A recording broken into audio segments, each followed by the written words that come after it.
Hi hello ನಮಸ್ಕಾರ, welcome to my YouTube channel.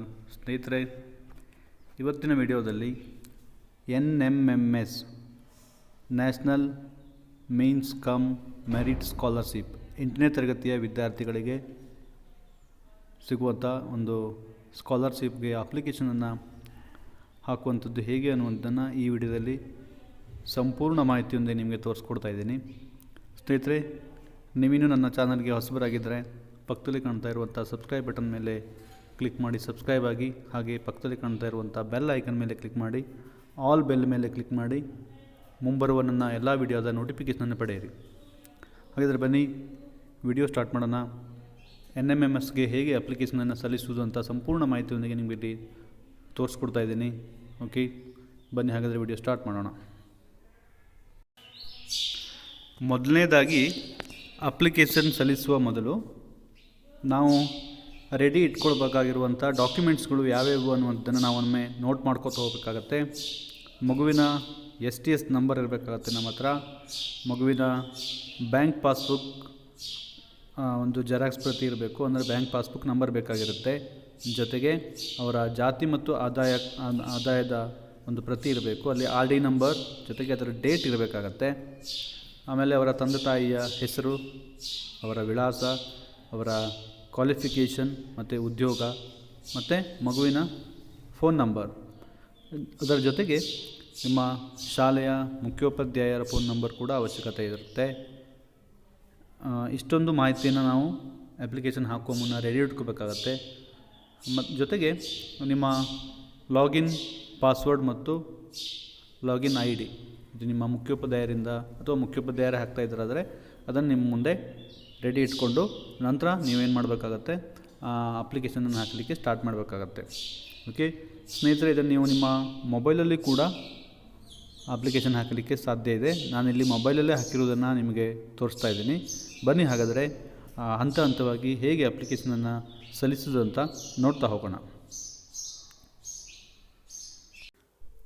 ಮತ್ತೊಂದು important ಅಂತಂದರೆ ಮಗುವಿನ ಫೋಟೋ ಮತ್ತು ಸಿಗ್ನೇಚರ್. ಅದು ಅವರು ಕೇಳಿರುವಂಥ ಒಂದು ಸೈಜಲ್ಲೇ ಇರಬೇಕಾಗತ್ತೆ. ಫೋಟೋ 62 KB 60 to 80 KB ಇರಬೇಕಾಗತ್ತೆ. ಸಿಗ್ನೇಚರ್ 20 to 40 KB ಇರಬೇಕಾಗತ್ತೆ. ಸ್ನೇಹಿತರೆ, ನಾನು ಫೋಟೋ ರೆಡ್ಯೂಸ್ ಮಾಡೋದು ಹೇಗೆ ಅನ್ನುವಂಥದ್ದನ್ನು ಈಗಾಗಲೇ ಒಂದು ಹಿಂದಿನ ವಿಡಿಯೋದಲ್ಲಿ ತೋರಿಸ್ಕೊಟ್ಟಿದ್ದೀನಿ. ನೀವು ಆ ರೀತಿಯಲ್ಲಿ ನಿಮ್ಮ ಮೊಬೈಲಲ್ಲೇ ಕೂಡ ಏನು ಮಾಡ್ಬೋದು, ಫೋಟೋವನ್ನು ರಿಸೈಜ್ ಮಾಡಿ ಮೊದಲೇ ಇಟ್ಕೋಬೇಕಾಗತ್ತೆ. ನಿಮಗೇನಾದರೂ ಆ ಒಂದು ವಿಡಿಯೋ ನೋಡಬೇಕು ಅಂತಂದರೆ ನಾನು ಡಿಸ್ಕ್ರಿಪ್ಷನಲ್ಲಿ ಅದರ ಲಿಂಕನ್ನು ಕೊಟ್ಟಿರ್ತೀನಿ. ನೀವು ಆ ವಿಡಿಯೋನ ಸಂಪೂರ್ಣವಾಗಿ ನೋಡಿ ನಿಮ್ಮ ಮಗುವಿನ ಫೋಟೋ ಮತ್ತು ಸಿಗ್ನೇಚರನ್ನು ಏನು ಮಾಡಿ ರೆಡ್ಯೂಸ್ ಮಾಡಿ ಅವರು ಕೇಳಿರುವಂಥ KBಗೆ ಕನ್ವರ್ಟ್ ಮಾಡಿ ಮೊದಲು ನಿಮ್ಮಲ್ಲಿ ಇಟ್ಕೋಬೇಕಾಗತ್ತೆ. ಓಕೆ, ಬನ್ನಿ ಹಾಗಾದರೆ ಸಂಪೂರ್ಣವಾಗಿ ಈಗ ಸ್ಟೆಪ್ ಬೈ ಸ್ಟೆಪ್ ನೋಡ್ತಾ ಹೋಗೋಣ. ಓಕೆ, ನಿಮ್ಮ ಮೊಬೈಲಲ್ಲಿ ಗೂಗಲ್ ಕ್ರೋಮ್ಗೆ ಹೋಗಿ SSLCkarnataka.gov.in ಅಂತ ಟೈಪ್ ಮಾಡಿ SSLC ಕರ್ನಾಟಕ ಅಂತ ಒಂದು ವೆಬ್ಸೈಟ್ ಓಪನ್ ಆಗುತ್ತೆ. ನೋಡಿ, ಇಲ್ಲಿ ಓಪನ್ ಆಯಿತು. ಕರ್ನಾಟಕ ಪ್ರೌಢಶಿಕ್ಷಣ ಪರೀಕ್ಷಾ ಮಂಡಳಿ. ಅಲ್ಲಿ ಕೆಳಗಡೆಗೆ ಹೋಮ್ ಚಿಹ್ನೆ ಇದೆಯಲ್ಲ, ಅಲ್ಲಿ 3 ಡಾಟ್ ಇದೆಯಲ್ಲ ಲೈನು, ಅಲ್ಲಿ ಕ್ಲಿಕ್ ಮಾಡಿದಾಗ ಲಾಗಿನ್ ಅಂತ ಬರುತ್ತೆ. ಆ ಲಾಗಿನ್ ಮೇಲೆ ಕ್ಲಿಕ್ ಮಾಡಿ. ಓಕೆ, ನಾನಿಲ್ಲಿ ಲಾಗಿನ್ ಮೇಲೆ ಕ್ಲಿಕ್ ಮಾಡಿದ ನಂತರ ಕೆಳಗಡೆ ಬಂತು ನೋಡಿ SSLC. ಅಲ್ಲಿ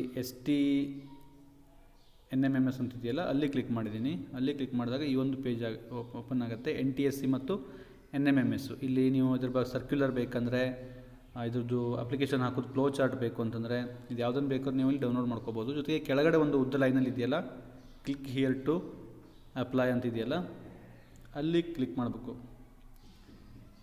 ಅಲ್ಲಿ ಕ್ಲಿಕ್ ಮಾಡಿದಾಗ ಈ ಒಂದು ಪೇಜ್ ಓಪನ್ ಆಗುತ್ತೆ. ಇಲ್ಲಿ ನಿಮ್ಮ ಡೈಸ್ ಕೋಡ್, ನಿಮ್ಮ ಶಾಲೆಯ ಡೈಸ್ ಕೋಡು, ಅದು ಯೂಸರ್ ID ಆಗಿರುತ್ತೆ. ಜೊತೆಗೆ ಪಾಸ್ವರ್ಡನ್ನು ಹಾಕಬೇಕು. ಓಕೆ, ಆಲ್ರೆಡಿ ನೀವು ಸೇವ್ ಇದ್ದರೆ ಸೇವ್ ಕೊಡ್ಬೋದು. ನಾನಿಲ್ಲಿ ಯೂಸರ್ ID ಮತ್ತು ಪಾಸ್ವರ್ಡನ್ನು ಟೈಪ್ ಮಾಡಿ ಕೆಳಗಡೆ ಒಂದು ಕ್ಯಾಪ್ಚಾ ಕೋಡ್ ಇರುತ್ತೆ. ಆ ಕ್ಯಾಪ್ಚಾ ಕೋಡನ್ನು ಕೂಡ ತಪ್ಪಿಲ್ಲದಂತೆ ನಾವು ಎಂಟ್ರಿ ಮಾಡಬೇಕಾಗತ್ತೆ. ಅದು ಎಂಟ್ರಿ ಮಾಡಿದ ನಂತರ ನಮ್ಮ ಒಂದು ಸ್ಕೂಲ್ ಹೆಸರಿಂದ ಪೇಜ್ ಓಪನ್ ಆಗುತ್ತೆ. ನಮ್ಮ ಸ್ಕೂಲಿಗೆ ಸಂಬಂಧಪಟ್ಟಂಥ ಒಂದು ಪೇಜ್ ಓಪನ್ ಆಗುತ್ತೆ. ಅಲ್ಲಿ ನಾವು ಮೇಲ್ಗಡೆ ಬಲಗಡೆ ಇರುವಂಥ 3 ಲೈನನ್ನು ಕ್ಲಿಕ್ ಮಾಡಬೇಕು. ಕಾಣ್ತಾ ಇದೆ ಬಲಗಡೆ ಮೂಲೆಯಲ್ಲಿ.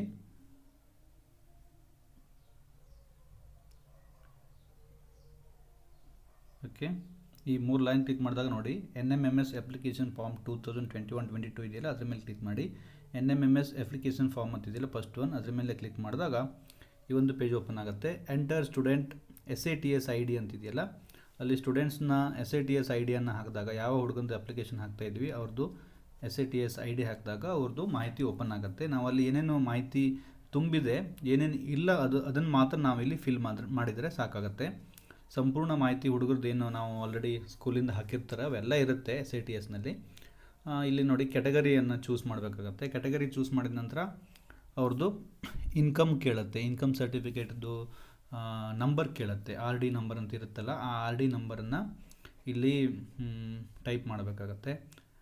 RD ನಂಬರನ್ನ ಕರೆಕ್ಟಾಗಿ ಟೈಪ್ ಮಾಡಿ, ಮತ್ತು ಜೊತೆಗೆ ಅಲ್ಲೇ ಕೆಳಗಡೆಗೆ ಇಶ್ಯೂ ಡೇಟ್ ಅಂತಿದೆ, ಆ ಇಶ್ಯೂ ಡೇಟನ್ನು ಕೂಡ ಕರೆಕ್ಟಾಗಿ ನೋಡಿ ಆ ಇಶ್ಯೂ ಡೇಟನ್ನು ಕೂಡ ಅಲ್ಲಿ ಬರೀಬೇಕಾಗತ್ತೆ. ಕೆಲವೊಂದು ಕಾಸ್ಟ್ಗಳಲ್ಲಿ ಜಾತಿ ಮತ್ತು ಆದಾಯ ಒಂದೇ ಆಗಿರುತ್ತೆ, ಹಾಗಾಗಿ ಎರಡೂ ಕೊಟ್ಟಿರುವಂಥ ಕಾಲಮಲ್ಲಿ ಒಂದೇ ನಂಬರನ್ನು ಬರೀಬೇಕಾಗತ್ತೆ. ಕೆಲವು ಕಾಸ್ಟ್ಗಳಲ್ಲಿ ಎಕ್ಸಾಂಪಲ್ SC ST ಅಂತ ಕಾಸ್ಟ್ಗಳಿಗೆ ಜಾತಿ ಮತ್ತು ಆದಾಯ ಬೇರೆ ಬೇರೆ ಸರ್ಟಿಫಿಕೇಟ್ ಇರುತ್ತೆ, ಆಗ ಸಪ್ರೇಟಾಗಿ ನೀವು ನಂಬರನ್ನು ಎಂಟರ್ ಮಾಡಬೇಕಾಗತ್ತೆ. ಒಂದೇ ಇದರಲ್ಲಿತ್ತು ಅಂತಂದರೆ ನೀವು ಎರಡೂ ಕಡೆ ಒಂದೇ ನಂಬರನ್ನು ಎಂಟರ್ ಮಾಡಬೇಕಾಗತ್ತೆ. ಓಕೆ, ನಾನಿಲ್ಲಿ ಇನ್ಕಮ್ ಸರ್ಟಿಫಿಕೇಟ್ ನಂಬರನ್ನ ಹಾಕ್ತಾಯಿದ್ದೀನಿ, ಇಶ್ಯೂ ಡೇಟನ್ನು ಕೂಡ ಟೈಪ್ ಮಾಡ್ತಾಯಿದ್ದೀನಿ. ಇದಾದ ನಂತರ ಮುಂದೆ ಹೀಗೆ ಮಾಹಿತಿಯನ್ನು ತುಂಬ್ತಾ ಹೋಗಬೇಕಾಗತ್ತೆ. ನಂತರ ನೋಡಿ percentage of the marks obtained by the student in the class 7th ಎಷ್ಟು ಪರ್ಸೆಂಟೇಜ್ ತೊಗೊಂಡಿದ್ದಾರೆ ಅವರು ಅಂತ, ಅದನ್ನು 7ನೇ ತರಗತಿಯ ಒಂದು ಮಾರ್ಕ್ಸ್ ಕಾರ್ಡ್ನ ನೋಡ್ಕೊಂಡು ನೀವು ಇಲ್ಲಿ ಫಿಲ್ ಮಾಡ್ಬೋದು. ನಂತರ ಅವರು ರೂರಲ್ ಅಥವಾ ಅರ್ಬನ್ ಏರಿಯಾದಲ್ಲಿ ಇರೋದು ಆ ಸ್ಟೂಡೆಂಟು ಅಂತ ಕೇಳುತ್ತೆ. ನೀವು ರೂರಲ್ ಆದರೆ ರೂರಲ್ಲು, ಅರ್ಬನ್ ಆದರೆ ಅರ್ಬನ್ ಅಂತ ಚೂಸ್ ಮಾಡಬೇಕಾಗತ್ತೆ. ಕೊನೆಗೆ ಅವರ ಅಡ್ರೆಸ್ಸನ್ನು, ಪೋಸ್ಟಲ್ ಅಡ್ರೆಸ್ಸನ್ನು ಹಾಕಬೇಕು. ಪೋಸ್ಟಲ್ ಅಡ್ರೆಸ್ ವಿತ್ ಪಿನ್ನು ಇಷ್ಟನ್ನು ಫಿಲ್ ಮಾಡಬೇಕು. ಓಕೆ, ನಾನಿಲ್ಲಿ ಪೋಸ್ಟಲ್ ಅಡ್ರೆಸ್ಸು ಜೊತೆಗೆ ಪಿನ್ನನ್ನು ಟೈಪ್ ಮಾಡ್ತಾಯಿದ್ದೀನಿ. ಲೈನ್ 1, ಲೈನ್ 2, ಲೈನ್ 3 ಅಂತ ಇದೆ ಅಲ್ಲೇ. At post taluk pin. Okay, next ಏನಿದೆ ಅಂತಂದರೆ ಮೀಡಿಯಮ್ ಯಾವ ಒಂದು ಮಾಧ್ಯಮದಲ್ಲಿ ಎಕ್ಸಾಮನ್ನು ತೊಗೋತಾ ಇದ್ದಾರೆ, ಕನ್ನಡ, ಇಂಗ್ಲೀಷ್ ಆದರೆ ಇಂಗ್ಲೀಷ್, ಉರ್ದು ಆದರೆ ಉರ್ದು, ತೆಲುಗು ಆದರೆ ತೆಲುಗು ಹಾಕ್ಬೋದು. ನಂತರ ಪೇರೆಂಟ್ಸ್ ಎಜುಕೇಷನ್ ಕೇಳುತ್ತೆ, father education up to primary ಏನಿದೆ ಅಂತ ಅಲ್ಲಿ ತೋರಿಸುತ್ತೆ, ನೀವು ಹಾಕ್ಬೋದು. ಆಮೇಲೆ ಏನು ಮಾಡ್ತಾರೆ, ಅಗ್ರಿಕಲ್ಚರು, ಅದ್ರ ಜೊತೆಗೆ ಮದರ್ದು ಕೇಳ್ತಾರೆ ಕ್ವಾಲಿಫಿಕೇಷನ್, ಮದರ್ದು ಏನು ಆಕ್ಯುಪೇಷನ್ ಏನಿದೆ ಅಂತ, ಏನು ಕೆಲಸ ಮಾಡ್ತಾರೆ. ನೆಕ್ಸ್ಟು ಇನ್ಕಮ್ಮು, ಅದೇ ತಗೊಳುತ್ತೆ income. Okay, next phone number, parents phone ನಂಬರನ್ನು, ಇದು ಮ್ಯಾಂಡೇಟರಿ. ಪೇರೆಂಟ್ಸ್ ಫೋನ್ ನಂಬರ್, ಮಕ್ಕಳ ಫೋನ್ ನಂಬರನ್ನು ನಾವು ಇಟ್ಕೊಳ್ಳೇಬೇಕು.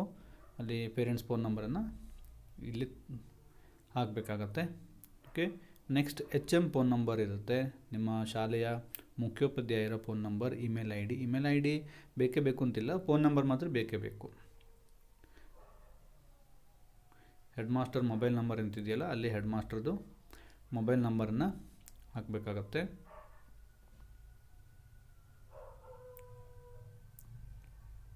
Okay, next student bank account ಇದೆಯಾ ಅಂತ ಕೇಳುತ್ತೆ. ಫಸ್ಟ್ ಎಸ್ ಅಂತ ಇರುತ್ತೆ, ಎಲ್ಲ ಮಕ್ಕಳದು ಅಕೌಂಟ್ ಇರುತ್ತೆ, ಈಗ ಬ್ಯಾಂಕ್ ಅಕೌಂಟ್ ಇರುತ್ತೆ. ಎಸ್ ಅಂತ ಕ್ಲಿಕ್ ಮಾಡಿ. ಎಸ್ ಅಂತ ಕ್ಲಿಕ್ ಮಾಡಿದ್ಮೇಲೆ ಬ್ಯಾಂಕ್ ಅಕೌಂಟ್ ನಂಬರ್ ಅಂತ ಕೇಳುತ್ತೆ. ಬ್ಯಾಂಕ್ ಅಕೌಂಟ್ ನಂಬರನ್ನು ಇಲ್ಲಿ ಟೈಪ್ ಮಾಡಬೇಕಾಗತ್ತೆ. ಬ್ಯಾಂಕ್ ಅಕೌಂಟ್ ನಂಬರ್ ಟೈಪ್ ಮಾಡಿದ ನಂತರ IFSC ಕೋಡ್ ಅಂತ ಇರುತ್ತಲ್ಲ, ಇದು ಒಂದೊಂದು ಬ್ಯಾಂಕ್ಗೆ ಸಪ್ರೇಟ್ ಇರುತ್ತೆ. ಆ IFSC ಕೋಡನ್ನು ಇಲ್ಲಿ ನಾವು ಏನು ಮಾಡಬೇಕಾಗತ್ತೆ ಅಂತಂದರೆ ತುಂಬಬೇಕು. Next bank name and address ಅಂತಿದೆಯಲ್ಲ, ಇಲ್ಲಿ ಯಾವ ಬ್ಯಾಂಕು, ಆ ಬ್ಯಾಂಕ್ನ ಅಡ್ರೆಸ್ಸನ್ನು ನಾವು ಇಲ್ಲಿ ಏನು ಮಾಡಬೇಕಾಗತ್ತೆ ಅಂತಂದರೆ ತುಂಬಬೇಕಾಗತ್ತೆ. ಬ್ರ್ಯಾಂಚ್ ಎಲ್ಲ ಬೇರೆ ಬೇರೆ ಇರುತ್ತಲ್ಲ, ಈಗ SBI ಅಂತಂದರೆ SBI ಬೇರೆ ಬೇರೆ ಕಡೆ ಬ್ರ್ಯಾಂಚ್ ಇರುತ್ತೆ. ನಾವು ಇಲ್ಲಿ ಯಾವ ಬ್ರ್ಯಾಂಚ್ ಅನ್ನೋದನ್ನು ನಾವೀಗ ಇಲ್ಲಿ ತುಂಬಬೇಕಾಗತ್ತೆ. ಕರ್ನಾಟಕ ವಿಕಾಸ್ ಗ್ರಾಮೀಣ ಬ್ಯಾಂಕ್ ಅಂತಂದರೆ ಎಲ್ಲಿದೆ ಅದರದನ್ನು ಇಲ್ಲಿ ಅದನ್ನು ಸಂಪೂರ್ಣವಾಗಿ ಅಡ್ರೆಸ್ಸನ್ನು ಇಲ್ಲಿ ತುಂಬಿ. ನೆಕ್ಸ್ಟ್ ಕೆಳಗಡೆ ಅಪ್ಲೋಡ್ ಸ್ಟೂಡೆಂಟ್ ಫೋಟೋ ಅಂತ ಇದೆಯಲ್ಲ, ಇಲ್ಲಿ ನೀವು ಆಲ್ರೆಡಿ ನಿಮ್ಮ ಮಗುವಿನ ಅಥವಾ ಅಪ್ಲಿಕೇಶನ್ ಹಾಕುವಂಥ ಒಂದು ಸ್ಟೂಡೆಂಟ್ನ ಫೋಟೋವನ್ನು 60ರಿಂದ 80 KB ರೆಡ್ಯೂಸ್ ಮಾಡಿ ಇಟ್ಕೊಂಡಿರಬೇಕು. ಆ ಫೋಟೋವನ್ನು ಮಾತ್ರ ಇಲ್ಲಿ ಅಪ್ಲೋಡ್ ಮಾಡಲಿಕ್ಕೆ ಸಾಧ್ಯ ಆಗುತ್ತೆ, ಇಲ್ಲ ಅಂತಂದರೆ ಫೋಟೋ ತಗೊಳ್ಳೋದಿಲ್ಲ. ಹಾಗಾಗಿ ನೋಡಿ, ನಾನು ಆಲ್ರೆಡಿ ಮಾಡಿಟ್ಕೊಂಡಿದ್ದೀನಿ. ಚೂಸ್ ಫೈಲ್ ಅಂತ ಇದೆಯಲ್ಲ, ಚೂಸ್ ಫೈಲ್ ಮೇಲೆ ಕ್ಲಿಕ್ ಮಾಡಿ ನಾನು ನನ್ನ ಮೊಬೈಲಲ್ಲಿ ಇರುವಂಥ ಆಲ್ರೆಡಿ ಫೋಟೋ ರಿಸೈಜ್ ಮಾಡಿ ಡೌನ್ಲೋಡ್ ಮಾಡಿ ಇಟ್ಕೊಂಡಿದ್ದೀನಿ. ಆ ಫೋಟೋವನ್ನು ಇಲ್ಲಿ ಸೆಲೆಕ್ಟ್ ಮಾಡ್ಕೋತೀನಿ. ಓಕೆ, ಸೈನ್ ಮತ್ತು ಫೋಟೋ ಎರಡನ್ನು ನಾನು ಆಲ್ರೆಡಿ ರಿಸೈಜ್ ಮಾಡಿ ಇಟ್ಕೊಂಡಿದ್ದೀನಿ. ಅಪ್ಲೋಡ್ ಫೋಟೋ ಅಂತ ಕೊಟ್ಟಾಗ ಆ ಫೋಟೋ ಇಲ್ಲಿ ಬರುತ್ತೆ ಅಪ್ಲೋಡ್ ಆಗಿದ್ದರೆ. ಓಕೆ,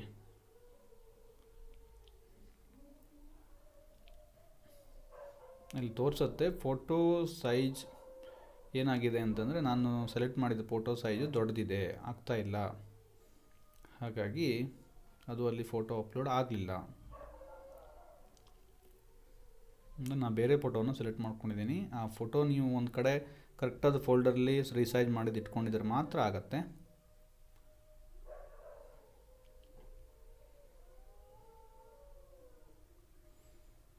ಓಕೆ,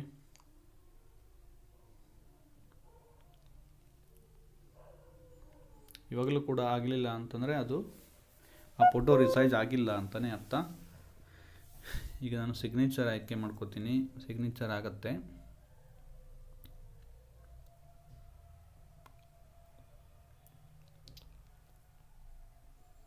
ನೋಡಿ, ಸಿಗ್ನೇಚರ್ ಅಪ್ಲೋಡ್ ಆಗಿದೆ, ಫೋಟೋ ಅಪ್ಲೋಡ್ ಆಗಿಲ್ಲ ಅಂದರೆ ಫೋಟೋ ಸೈಜ್ ಕರೆಕ್ಟ್ ಆಗಿಲ್ಲ ಅಂತ. ಅದನ್ನು ಮತ್ತೆ ರಿಸೈಜ್ ಮಾಡಿ, ಅದಕ್ಕೆ ಮೊದಲೇ ರಿಸೈಜ್ ಮಾಡಿ ಇಟ್ಕೋಬೇಕಾಗತ್ತೆ.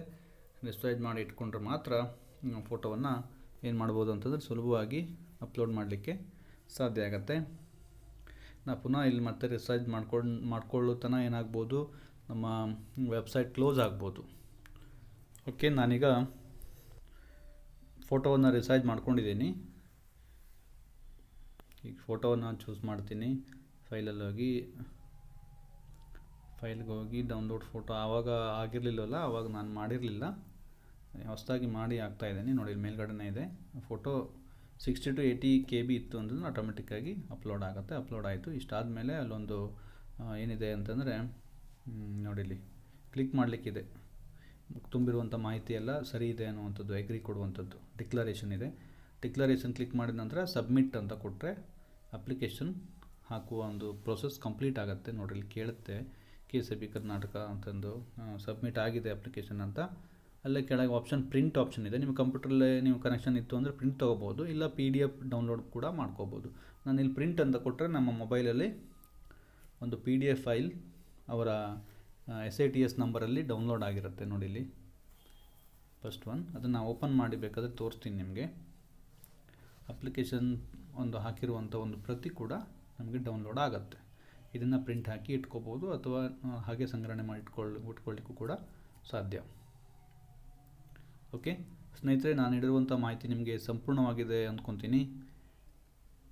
ನಿಮಗೆ ಈ ಮಾಹಿತಿ ಸಂಪೂರ್ಣ ಆಗಿದ್ದರೆ, ಇದರಿಂದ ಹೆಲ್ಪ್ಫುಲ್ ಅನಿಸಿದರೆ ನನ್ನ ಚಾನಲನ್ನು ಆದಷ್ಟು ಶೇರ್ ಮಾಡಿ, ಸಬ್ಸ್ಕ್ರೈಬ್ ಮಾಡಿ, ಲೈಕ್ ಮಾಡಿ. ಥ್ಯಾಂಕ್ ಯು, ಧನ್ಯವಾದಗಳು.